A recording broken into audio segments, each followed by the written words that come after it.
Төрийн болон орон нутгийн хэмжээр бараа ажлын үйлчилгээ худалдаа авах тухай хуульд захиалагчийн эрх үүргийг заасан байдаг.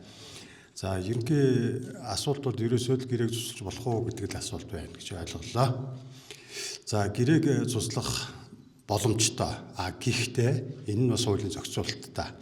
Нэгдүгээрт тендер шалгуулалтанд одоо шалгарсан компани маань өөрөө татгалзуул гэрээг цуслаж болно. За дараагийн дугаарт нь юу байх юм гэхээр эрх ухрын байгууллага шийдвэр гаргасан тохиолдолд гэрээг цуслах хэрэгтэй. За тодорхойлбол эрүүгийн гэмтгэргийн шинжтэй байна гэд эрх ухрын байгууллагаас энийг одоо шийдвэрлсэн тохиолдолд нэгдүгээр цуслаж болно, хоёрдугаарт хүчин төгөлдрөөр шүүхэн шийдвэрээр энэ гэрээг цуслаж болно. Захиалагчийн зүгээс одоо гэрээг цуслах үндслүүд бас байна. Гэхдээ энэ дээр юуг онцлох ёстой юм бэ гэхээр тендерт оролцогчдоос нэгэсэндээ гомдол гарсан байх хэрэгтэй. Гомдол гарсны дагуу захиалагч хянах эрхтэй.